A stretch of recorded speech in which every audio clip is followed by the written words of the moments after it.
நேயர்களுக்கு வணக்கம்.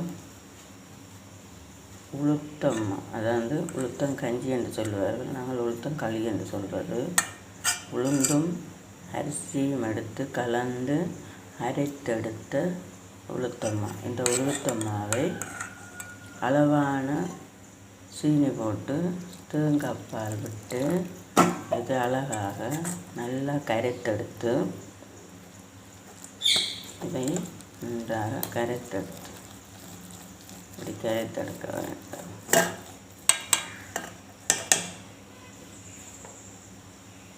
இப்படி கரைத்தெடுத்துட்டு இப்படி நன்றாக கரைத்தெடுத்து நன்றாக தேங்காய் பால் விட்டு ஓரளவு சீனி போடலாம், இல்லது உங்களுக்கு சீனி போடாமலும் இதை நீங்கள் கரைத்தெடுத்து நன்றாக இதை அடுப்பில் இப்படி வேக விட்டு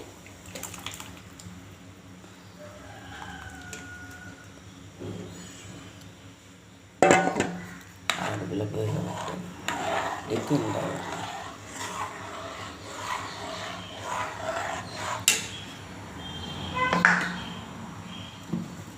இப்படி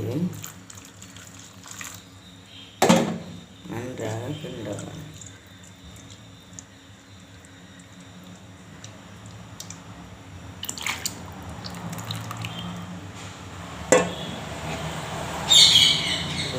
களியாக வருந்தனுக்கு நன்றாக அப்படி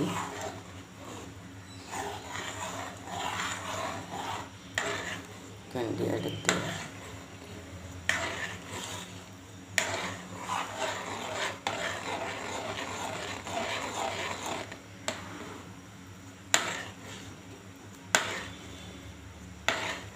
உளுத்தங்களி என்று சொல்லுவார்கள்.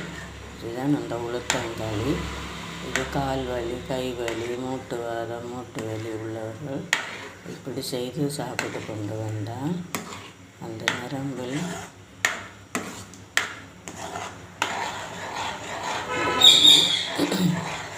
வீக்கங்கள், வலிகள் இல்லாமல் இருக்கும்.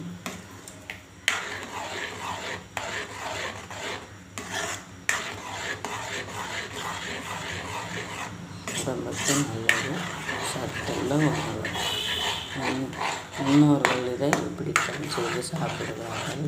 இப்படிப்பட்ட பொருட்களை சேர்த்து இதை நன்றாக இப்படி செய்து சாப்பிட்டு கொண்டு வந்தால்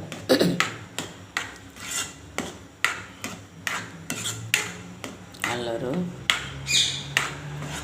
நோயிலிருந்து நல்லொரு மாற்றம் கிடைக்கும். நல்லொரு சாப்பிடும்.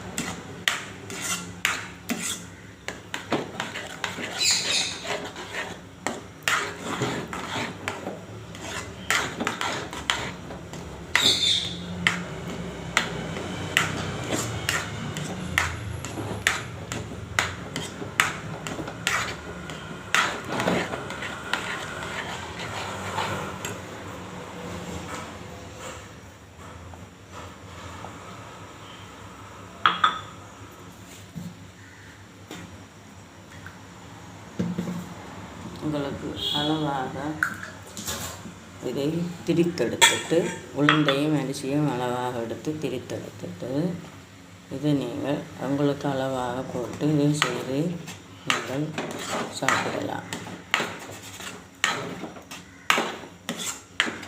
இப்படி செய்து சாப்பிடுங்கள். நல்ல ஒரு ஆட்டம் கிடைக்கும். நல்ல ஒரு வலி உள்ளவர்கள், கை வலி உள்ளவர்கள், இரும்புச்சத்து குறைபாடு உள்ளவர்கள்,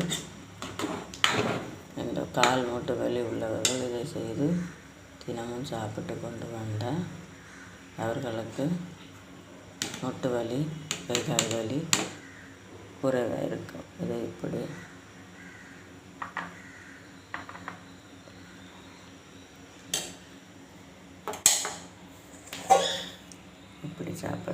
இப்படி போட்டு சாப்பிட்டு கொண்டு வாருங்க. நல்ல பலன் கிடைக்கும்.